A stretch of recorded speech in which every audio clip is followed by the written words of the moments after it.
I'm Ted Keyes in Pasadena, California. Welcome to my Tuesday conference call, a free high-powered meeting I hold live every Tuesday for top producing freight agents. Go to tedkeysonline.com for complete call information. Then join us weekly to see new, serious, struggling, and experienced sales professionals move more freight efficiently, effectively, effortlessly, and make more money financially. So watch my recorded call topic highlighted there on your screen right now. When you're finished, go to tedkeysonline.com and hear more podcasts. Read more blog posts, watch more videos, and while you're there, visit my Freight Sales Success Store for top-notch freight moving products to explode your business today. Enjoy watching and applying my Tuesday conference call. Guys, welcome to my Tuesday conference call where every Tuesday I assist you, I show you how to move more freight and provide the best possible service out there. Today we got a great topic today. Name of my topic is called Who? Let me rephrase that. Name of my topic today is titled To Whom Am I Speaking? Now, typically when you're talking to somebody, you can actually see who you're talking to or actually hear you're talking to, but in reality, there are so many different personality types out there. However, personalities fall into four major categories. So that's basically the topic of our conversation today. Always remember this when you're making phone calls, when you're speaking to, even when you're speaking to a dispatcher, a carrier, a driver. Be on the alert for what type of personality they are, and when you can adjust to that, it's going to make your life so much simpler. But anyway, getting back to my topic, to whom am I speaking? There are four major personality types, and here's how you appeal to them. Customers and prospects are like snowflakes. They're unique, they're special, and no two are the same. In this era of personalization where your phone knows you as well as your family, uniqueness with your customers and prospects takes on a much more importance. Let's think about it. Boy, in our day and age, everything is technologically related. So to stand out, when you can stand out from the crowd, when you're actually calling on your prospect, when you stand out and when you can actually tell who you're speaking to and relate and adjust what you're saying, that's going to make your life so much easier in this profession. Now, customers and prospects deserve and expect specialized attention for building relationships with them. Talking shop or just good old-fashioned interacting in business and the marketplace. So, again, let's talk about the four major personality types out there. Let me first also by saying we are all not created equally. We're all created differently. God created us all differently. Not only that, He created us and put us into four major personality types. Now, I'm going to explain later that our personalities are mixed in with each other, but we're all dominant in one. Hold on for a second. So, there's four major personality types, guys. The first one that I'll go over, and that's the one that I fall into, is I'll call it a red. It's either called a lion, also assertive and competitive. This group, or our group, makes up about 15% of the population. Now, the next one is called, if I refer to it in a color, it'll be blue. If I refer to it in an animal, they're called the monkey. They're amiable, and they are spontaneous. 35% of those folks make up this category. Next one, yellow, color-wise, I'll call it the yellow animal, koala. They're expressive, and they're humanistic. This makes up 35% of our population. And the last one, if I refer to it as a color, they are green, an animal. It's called an owl. They are the analytical and methodical thinkers of our population. That encompasses 15% of our population. Now, understanding the types is key. Understanding these types, the types of personalities, and what's coming out as you speak to your prospects is key for better interaction. And here's how to identify and communicate with all four. So let's start off with the category that I fall into. And color-wise, I'm going to call it a red. Animal-wise, it's called a lion. We are assertive and competitive. Here's what describes our personality type. We are type A personalities. We're go-getters who strive to be the best. In jobs that reward for action, we're high achievers who are also strong-willed. That is a general definition of my personality type, if you have not figured that out already. Here are certain characteristics of this group. We are get to the point. It is our way or the highway. We fight to be right. We are decision makers. We are not compassionate. We're in command. I apologize there. We are in command. We're assertive, and we are driven. Now, is all of this right? It's right when you use it in the right capacity. Anyway, occupations of some of these folks are Donald Trump. Attorneys fall into this category. Airline pilots, CEOs, politicians, and coaches. How's our voice? Well, it's forceful with volume typically when we speak. What are our strengths? We're focused. We're goal-oriented. We're intense. We're organized. We fall into leadership, and we are competitive. What are our weaknesses? If you have strengths, you're going to have weaknesses, believe me. We are short-tempered. We dominate typically a conversation. We're impatient. We already know the answer, and typically we charge forward. What are our dislikes? Well, major dislikes, indecision. We hate chit-chat. We hate it when we lose control of a situation. We hate it when there's too much information, and boy, do we hate losing. So if you're ever speaking to somebody like me or somebody in my category, when you figure this out, when you figured, hey, I'm talking to a lion here, here's what you do. You work quickly. Be results-oriented. Work quickly. Let me say that again. Work quickly, work fast, because you know what? We are focused on an end result. So work quickly. Be results-oriented. We love to get results. Stroke our big egos. Oh, boy, do we have big egos. And when you stroke our egos, you're doing your job. Don't take it personal when we're rude with you. Let me say that again. Don't take it personal when we are rude with you. Let us make the decisions and just be prepared for whatever comes your way. Because whatever comes your way, it is going to be a goal toward a result. Let's move on to the next group. Next group, if I refer to it by a color, these are the blues. If you refer to them as an animal, we call them monkeys. They are amiable and spontaneous. Here's a description of the blue group or the monkey group. They feel that life is a thrilling adventure. They love to be the life of the party. They love the thrill of the interesting, and with them the glass is always half full with great possibilities. What are some characteristics of this group? They love to be big thinkers. They love to tell stories to get their point across. They often talk with their hands.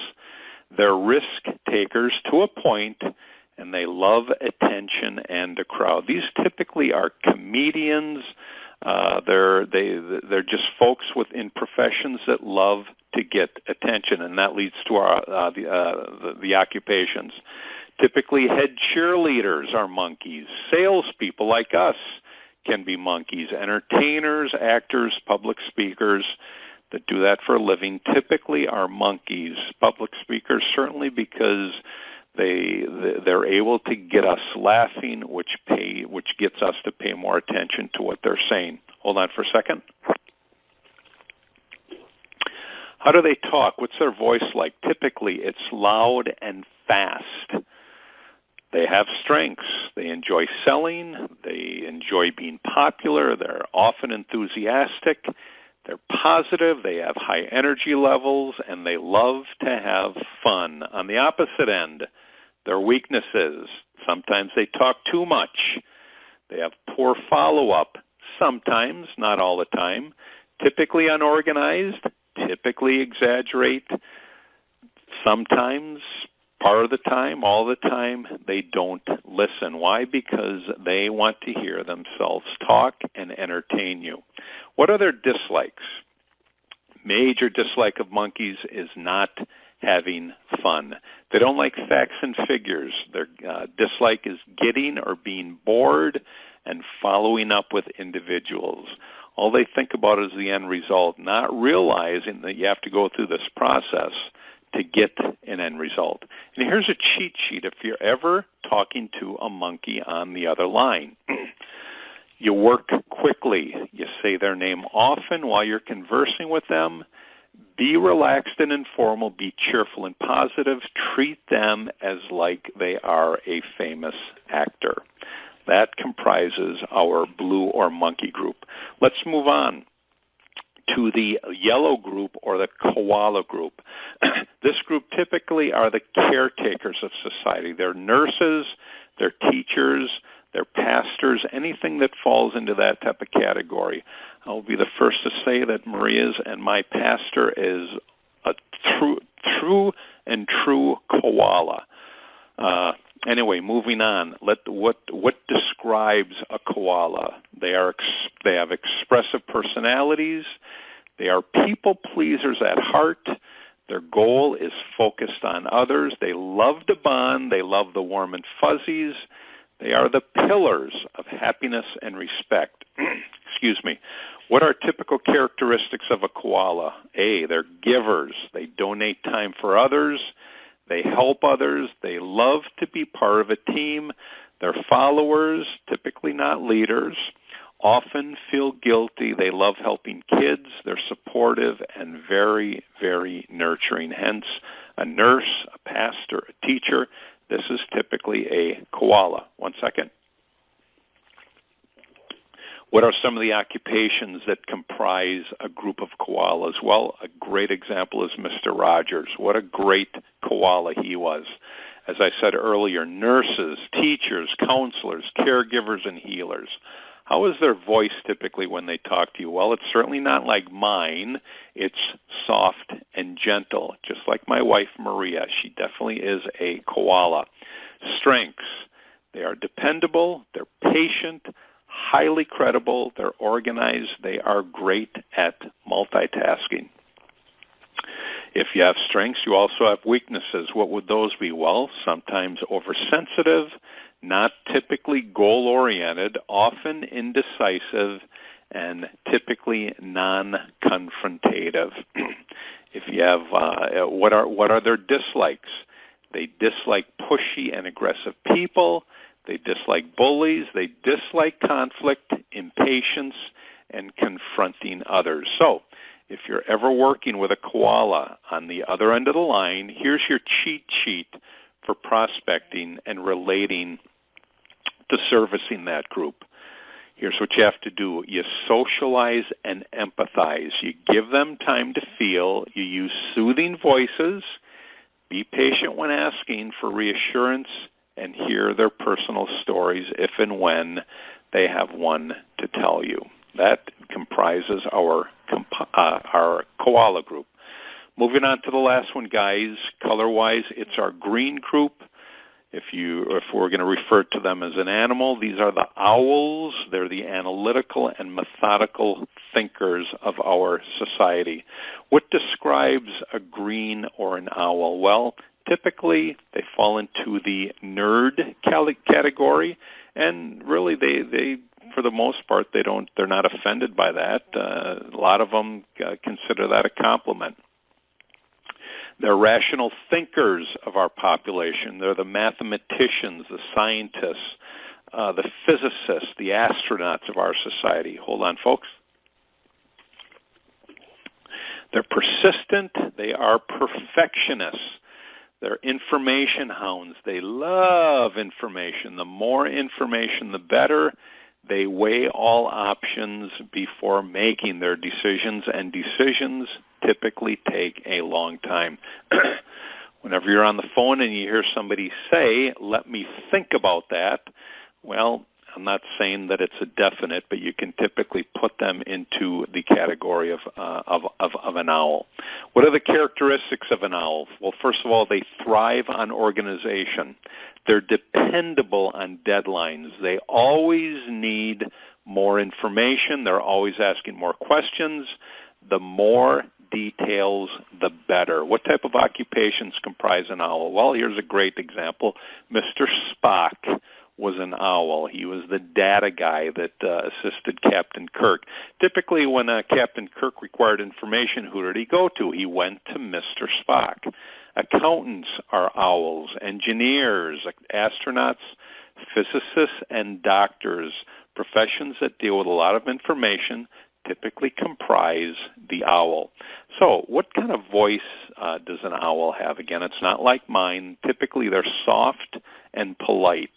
What are the strengths of an owl? They're organized, they're neat, they're planners, they're accurate, they're logical, they're great at follow-through. If they have strengths, they're going to have weaknesses. Let's go over those real quick.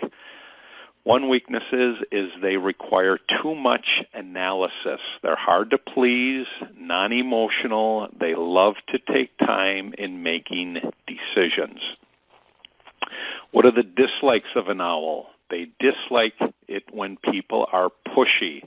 They dislike it when people don't give them enough facts to figure things out. They dislike tardiness. Remember, they're perfect. They like everything in order. So they dislike tardiness. They dislike laziness. They dislike inaccuracies, and they dislike being disorganized. So when you're talking to an owl on the other end of the line, here's a cheat sheet for prospecting, relating, and servicing that group. And that is, speak at a relaxed pace. Remember, they're listening and hearing everything you're telling them. Be patient when they ask questions. Don't try to rush through it like I typically would. Give them accurate answers and stay professional. Be aware that they are going to want more information and that they deal in analysis paralysis or paralysis of analysis because they love a lot of information. So if we were going to go over the four main categories like I just did, and you were going to apply what you just learned or just what I told you, here are some facts and figures to consider. Here are some facts and figures to consider. They're general facts and figures to consider when you're thinking about the personality types that you're talking to, of the four major types. Number one, no personality type is better than the other types. There's none that is better than the other. We all have our plus and minuses. We all have our strengths and weaknesses. Number two, we're all a combination of the four personality types. We're actually a combination of the four. Number three, but we all have one prevailing and dominant personality. Number four, all personality types have their upside and their downside, just as I went over earlier. Number five, you will see that shipping decision makers fall into one of the four types. One of the four personality types is evident in all the shipping decision makers that you speak to. And six, the sooner you figure out their personality, the better. Let me stress that again. The sooner you figure their personality, the better. And there's a high probability that you see yourself in more than one group. There's also a higher probability that your friends and family fill the spectrum of personalities that I just talked about. Knowing that there are differences between each will assist you to appeal to all and every individual that you speak to on the other end of the line. Your shipping decision makers, your prospects, your customers. Knowing that there are differences between each of them is only going to assist you in becoming more and more successful in this profession. Now, here's what you do as you're speaking to them. Mix up your messages so that there's a little something for everyone, and tailor your interactions when it's possible. We live in a crazy world of 4-ingredient stew where nurturing is a required necessity. This is your recipe, along with your cooking utensils and instructions to bake the masterpiece. It's just like cooking a recipe. When you understand the ingredients going into every recipe that you make, it's just going to make you that much more successful, and you can envision the end result. So if you can envision, if you can figure out what personality types you're dealing with, it's just going to assist you in becoming more and more successful in the folks and the shipping decision makers and the prospects that you deal with on a daily basis. Okay, moving on to the next point. And that is, getting off that, moving into our remember points as you call your prospects and customers. The very first one is remember that people converse best with those they relate to. Remember, when you're calling your prospects and customers, that people converse best with those they relate to. That goes hand in hand with what I just talked about. When your shipping decision makers know that you're relating to them at their personality level, they're only going to accept you that much quicker. You know why? Because they can relate to how you're talking to them. If you come across a line like me and you go with them toe-to-toe, that line is going to respect and bring you in that much quicker. If you're talking to an owl and he wants all these facts and figures and you adjust to his personality, believe me, he's going to take you in that much quicker because he can relate to what you're saying. So one more time, people converse best with those they relate to. Moving on, guys. Remember, when you're calling your prospects and customers, don't prejudge. Don't prejudge when you're talking to somebody. When you do that, when you prejudge, you will misjudge. So one more time, don't prejudge who you're speaking to, because when you prejudge, you misjudge. How do you judge accurately? You judge accurately by listening to what they're saying, listen to the words that they're saying, and by the questions that you're asking them. That's really what reveals the personality in everybody, because your main goal is to get them talking. Your goal is not to go into a conversation with all this jargon, with all this word stew that you're going to throw at them.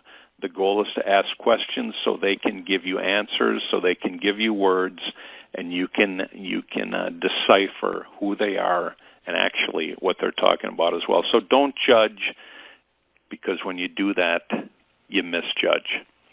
Moving on, next point. Remember, when you're calling your prospects and customers, that you have 2 ears and 1 mouth.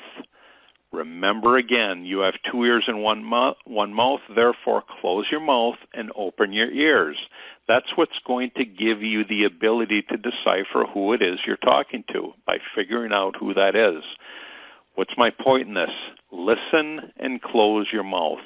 You have 2 ears and 1 mouth.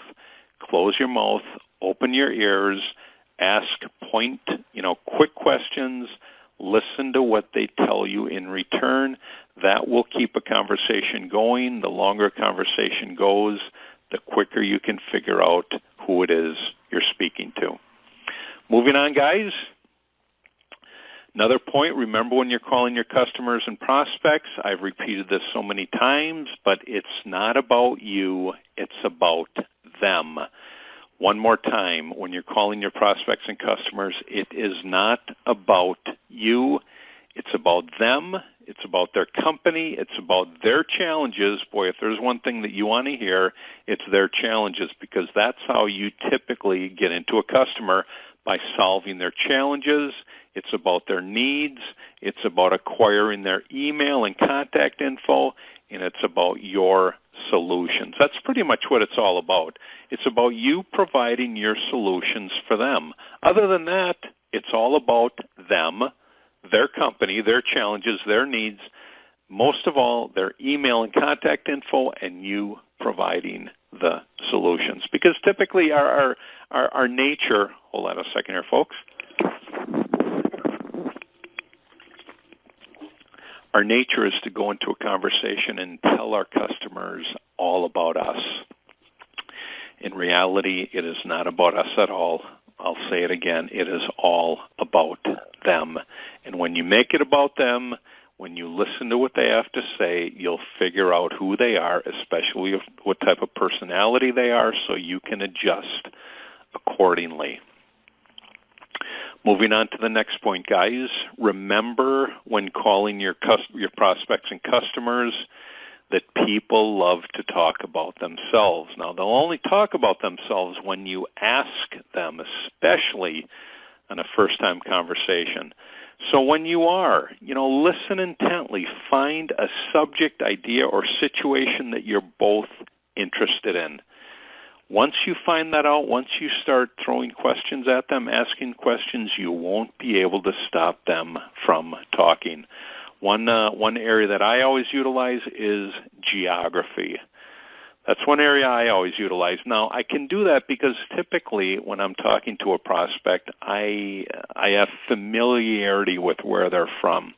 One time I was talking to a prospect who is a now customer, and I basically told him, hey, you're in St. Louis. I'd like to tell you 5 things about where you live. Can I do that? He said, yeah, and I whipped out 5 things about where he's at. I mean, obviously, I mentioned the Mississippi River. I mentioned the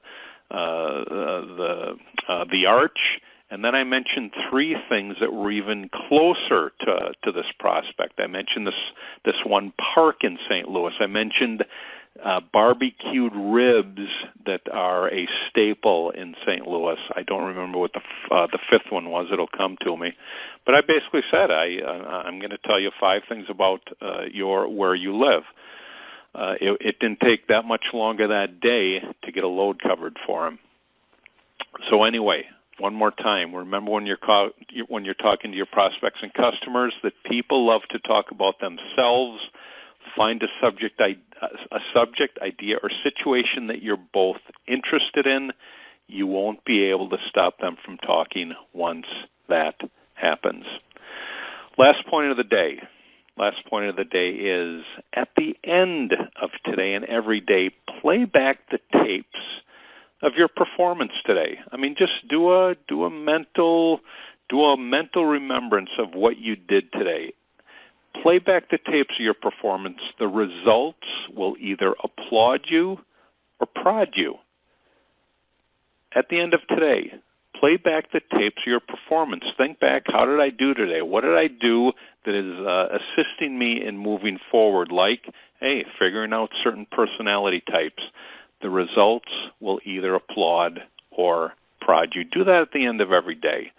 When you really think about it, you're going to realize, hey, I did good today, or you know what, this area needs a ton of improvement. Did I make enough contacts today? Did I acquire my minimum 3 contacts, or did I get 5 or 6? Hey, if you got 5 or 6, you're on your way.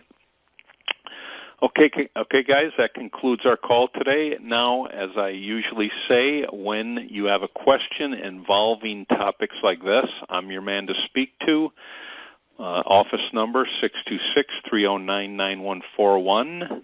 Again, I'm the guy to speak to when it comes to selling. If you require some motivation, anything like that, guys, I am willing to give it to you. Remember, you're going to get it from a lion perspective. You're going to get it from a lion perspective. Anyway, 626-309-9141.